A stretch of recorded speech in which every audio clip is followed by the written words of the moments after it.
nombre del Señor. Vamos a empezar este culto con la escuela dominical. Y es una ocasión en donde podemos aprender la palabra de Dios, en donde podemos edificarnos y nutrirnos en la palabra de Dios y actuar en ella también, porque dice que es el que actúa en la palabra que es bendecido, el hacedor de la palabra. Allí hay bendición, no más el oidor, pero el hacedor. Gloria sea el nombre del Señor. Vamos a hablar ahora que la alabanza manifiesta la presencia de Dios. La alabanza manifiesta la presencia de Dios. Cuando alabamos al Señor, el Señor se hace presente. Amén. Amén. Se hace presente. Porque dice la palabra que Él habita en la alabanza de su pueblo. Y entonces, pues Él no es hombre para echar mentiras, ni hijo de hombre para arrepentirse. Si Él dice que Él habita en la alabanza de su pueblo, Él habita en la alabanza de su pueblo. En otras palabras, Él se manifiesta. Cuando empezamos a alabarlo en espíritu y en verdad, Él se manifiesta. Entonces, por eso es bueno venir a la iglesia en donde hay una alabanza ungida.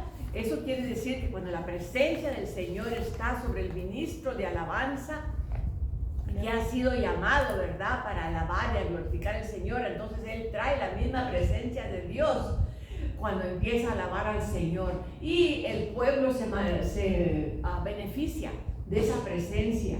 Entonces, vamos a hablar a cómo podemos manifestar la presencia de Dios, y que a la presencia de Dios es un poder poderoso.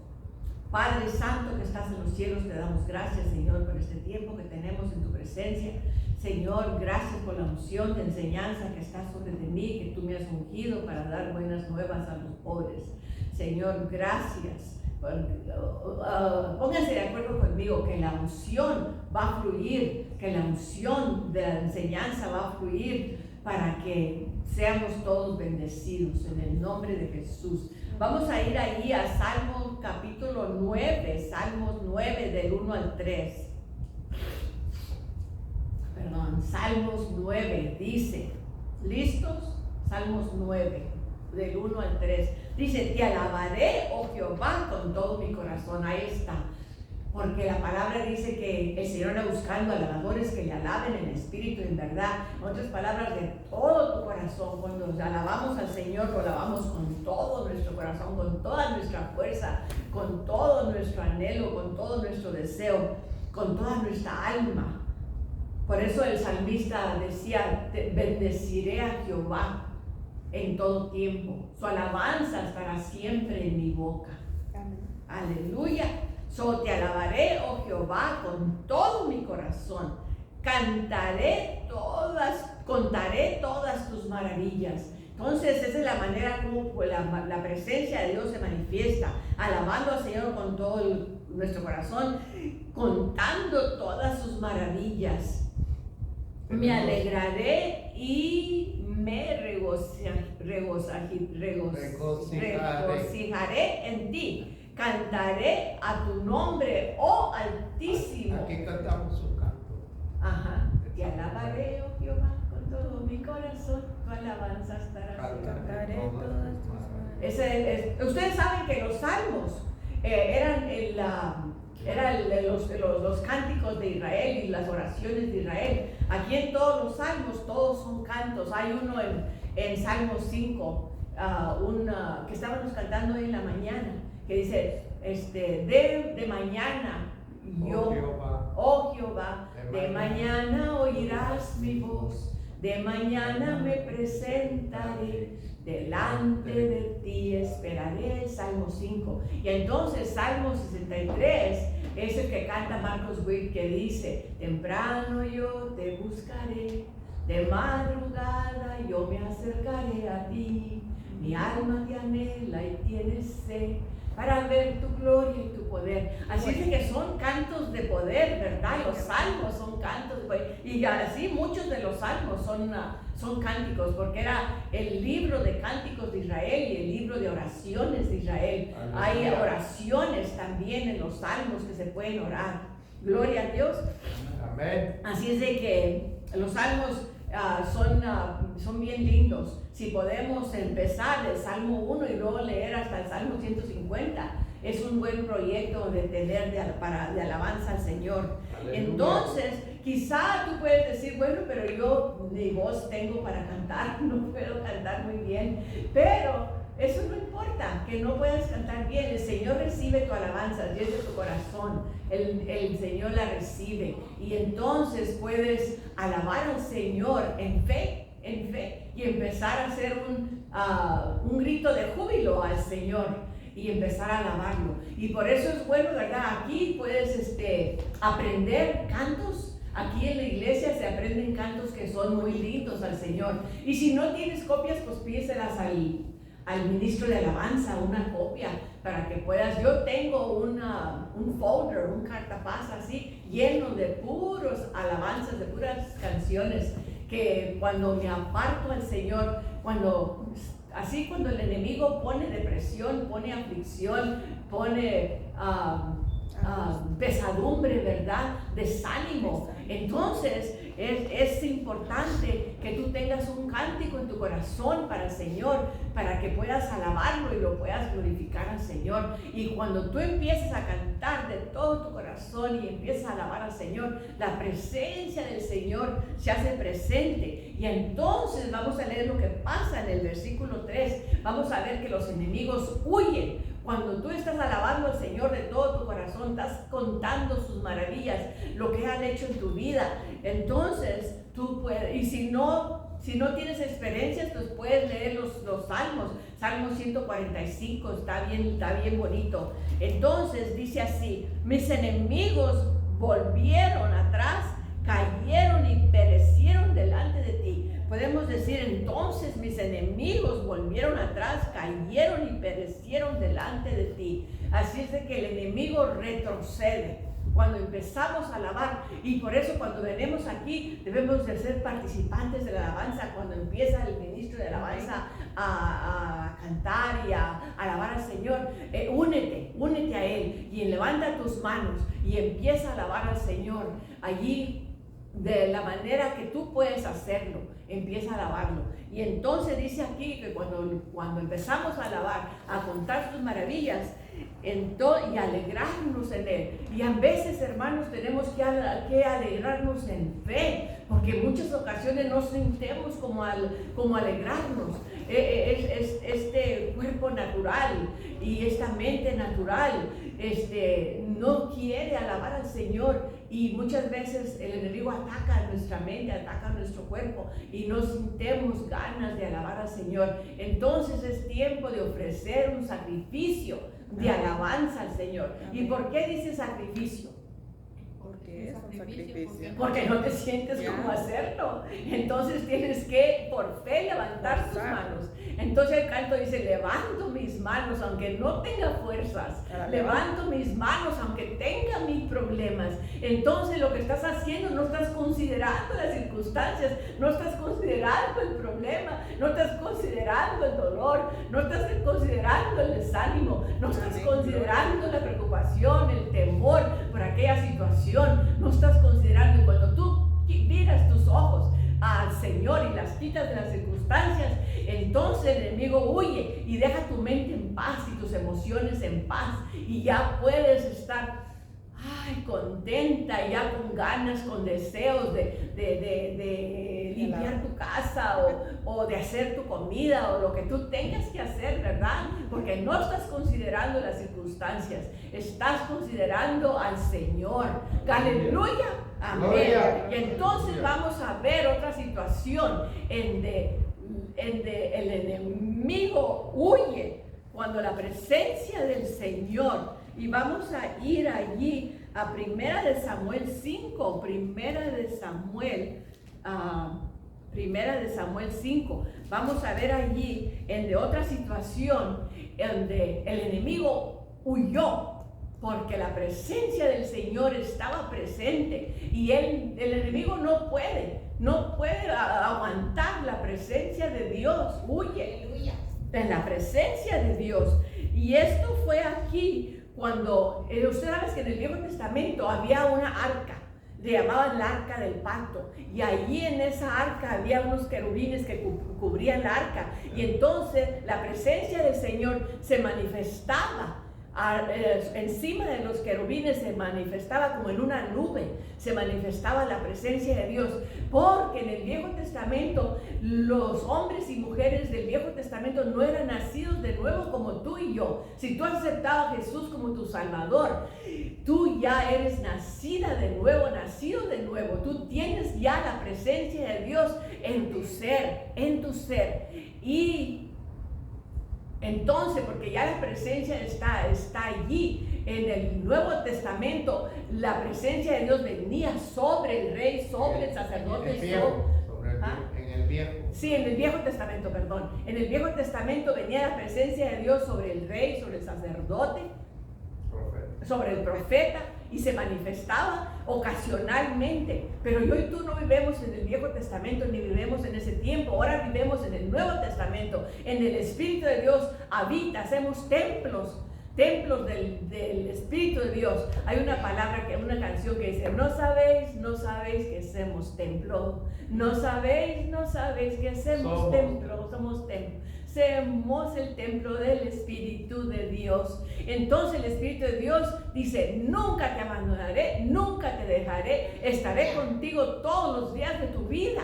Así es que es una diferencia en el Viejo Testamento y en el Nuevo Testamento. En el Nuevo Testamento el Espíritu de Dios dice: nunca te dejaré ni te abandonaré, nunca. Aunque no sientas la presencia de Dios en ocasiones, no quiere decir que no está ahí el Señor. Por fe tienes que tomar esa palabra que dice: nunca te dejaré ni te abandonaré. Así como estuve con Moisés, le dijo el Señor a Josué, así estaré contigo. Y así como estaba con Josué, está con nosotros. Nunca para abandonarnos ni dejarnos. Siempre la presencia de Dios con nosotros. Hay ocasiones que no sintemos esa presencia, pero por fe creemos que está el Señor allí, ¿verdad? Y actuamos en esa fe. Vamos a ver, cuando el arca del Señor, hubo una guerra entre los filisteos y los hijos de Dios, y entonces lo que pasó fue que se robaron la arca. Los filisteos, los enemigos de Dios, se robaron la arca donde estaba la presencia de Dios, y se llevaron la arca para su templo de ellos, donde había un dios, el dios de los filisteos, que se llamaba Dagón. Qué nombre para un dios, ¿verdad? Dagón. Entonces se llamaba Dagón, este dios de los filisteos, de los paganos. Y se llevaron la arca para ese lugar. Y entonces vamos a leer allí en 5.1, del 1 hasta el 4. Y dice así el 5.1. Cuando los filisteos capturaron el arca de Dios, la llevaron desde Ebenezer a Ashdod. Y tomaron los filisteos el arca de Dios y la metieron en la casa de Dagón. Ahí está. La metieron en la casa de sus dioses. Y la pusieron junto a Dagón.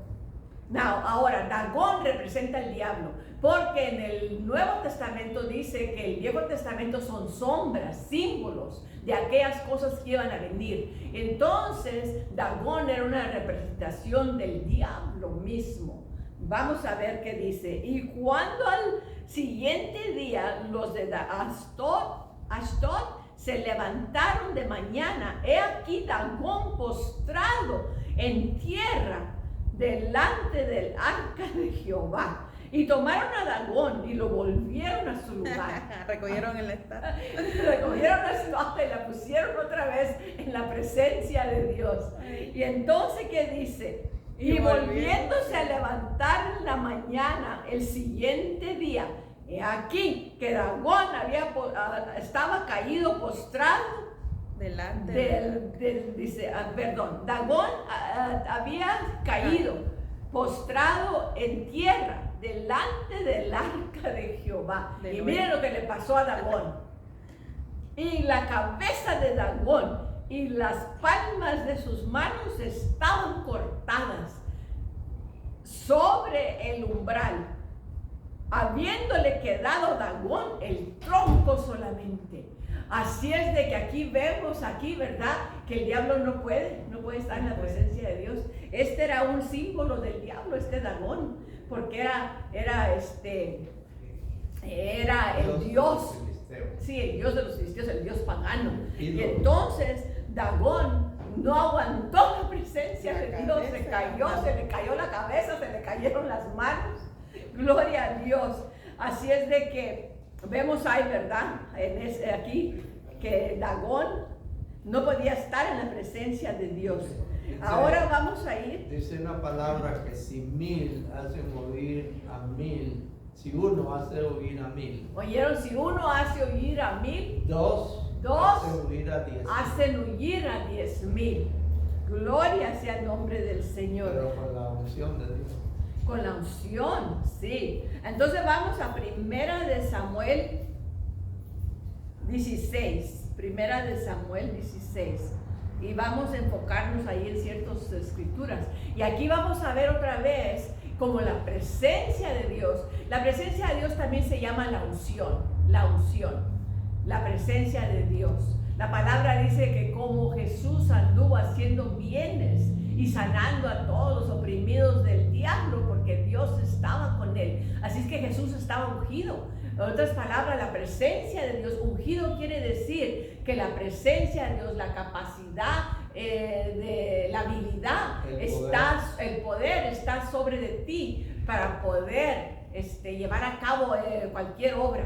Y entonces Jesús estaba ungido con el Espíritu Santo para poder sanar a los enfermos. Y entonces hay unciones en el cuerpo de Cristo. Hay gente que está ungida especialmente para sanar. Pone las manos en los enfermos y sanan.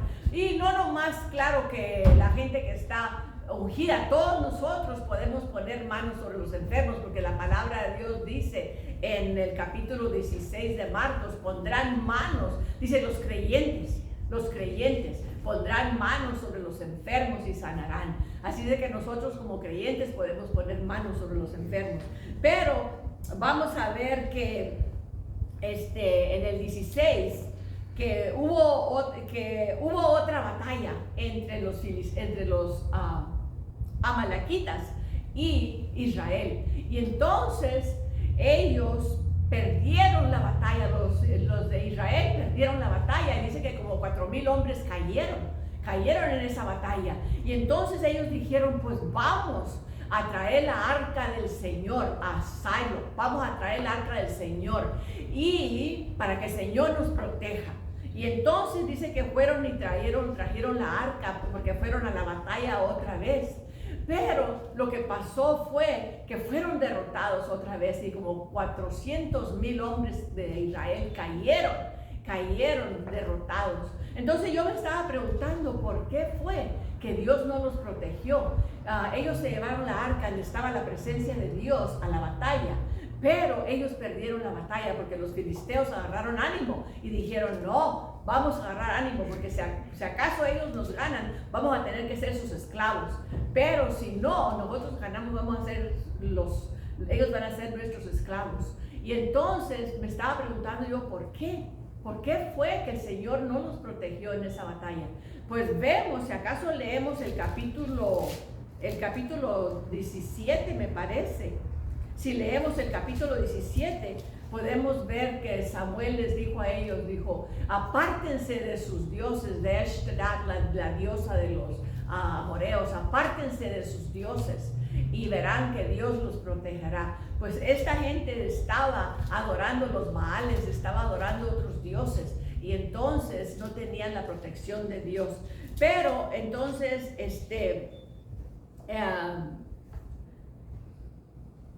entonces vemos que dice, voy a leer el versículo 1. Dijo, 16, capítulo 16, versículo 1. Dijo Jehová a Samuel era el profeta del Señor. Dijo Jehová a Samuel, ¿hasta cuándo llorarás a Saúl, habiéndolo yo desechado, para que no reine sobre Israel? Llena tu cuerno de aceite y ven, te enviaré a Isaí de Belén, porque de sus hijos me ha provisto rey. Entonces este rey Saúl estaba en desobediencia y estaba en rebelión, y el Señor lo rechazó como rey, porque estaba en desobediencia, lo rechazó como rey. Y entonces dijo que tenía otro prospecto para Israel, para que fuera rey de Israel.